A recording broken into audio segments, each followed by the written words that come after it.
La suite, c'est quoi? Je t'ai dit donc, Candide, il renonce à l'optimisme.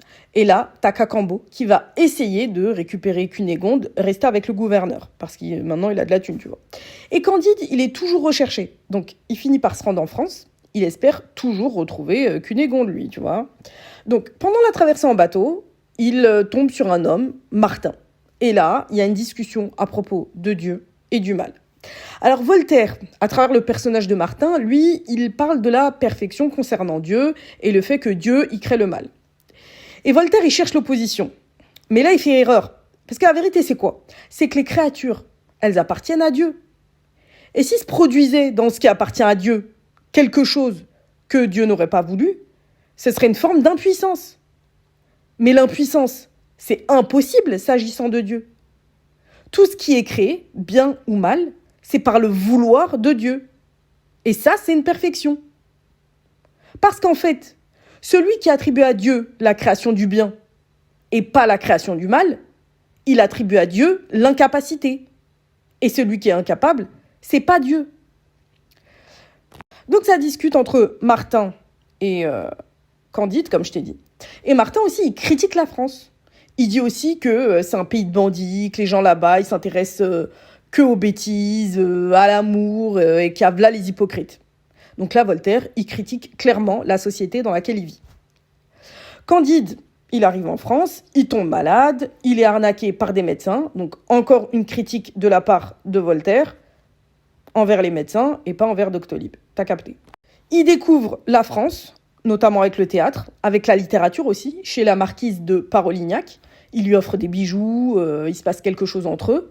Mais il est pas yambe, tu vois, quand même, parce que par rapport à Cunégonde, ça le met mal à l'aise. Du coup, il raconte son histoire à un homme d'église, mais le gars, il va essayer de l'arnaquer pour de l'argent, parce qu'il a des dettes de jeu, en fait. Donc tu vois, Voltaire, il critique aussi beaucoup l'église.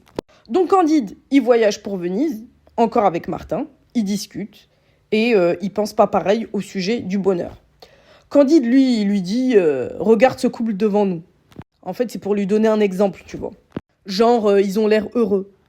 Et en fait, quand il regarde de plus près, Candide, il se rend compte que la meuf, en fait, c'est Paquette, la servante. Celle qui est en bail avec Pangloss. En fait, c'est devenu une prostituée.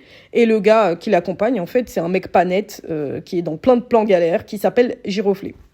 Donc Candide, comme ça, il vit plein d'aventures et il finit par revoir Cacambo qui est devenu esclave et qui lui dit qu'il a retrouvé Cunégonde, mais attention, elle est devenue chum et qu'elle est vers la Turquie. Donc ils partent en direction de Constantinople pour retrouver Cunégonde. Dans le bateau, il reconnaît parmi les galériens, c'est pas des gens qui galèrent, hein. En fait c'est des mecs qui se retrouvent forcés de ramer dans les bas-fonds d'un bateau. Il retrouve le frère de Cunégonde, car en fait il est pas mort, et Pangloss aussi, parce qu'il a été mal pendu. Donc là, t'as capté dans l'histoire, hein, le délire de Voltaire. Il te dit, ouais, lui il meurt, et en fait, non, piège, lol. Donc Candide, il les libère et il les rachète tous. Et il retrouve Cunégonde et il est choqué. En fait, elle est vraiment grave chum et faut dire la vérité, elle est hyper laide en fait. Mais il la libère quand même avec la vieille et il décide quand même de se marier avec elle. Le frère, il veut toujours pas. Candide non plus en vrai parce qu'elle est chum, je t'ai dit. Mais Candide, il se débarrasse du frère, il l'envoie aux galères et il achète une métairie. C'est un terrain avec une ferme. Ils vivent tous là-bas. Après quelques temps, Candide et Cunégonde, ils peuvent plus se voir. Cacambo, lui, rien qui se plaint, et la vieille, elle en a marre d'être là. En fait, elle trouve limite ça plus relou que toutes les mésaventures qui lui sont arrivées. Bientôt, il y a Paquette et Giroflée qui les rejoignent. En gros, c'est pas du tout bête d'ambiance, c'est chaud. Tu veux savoir la suite? Attends.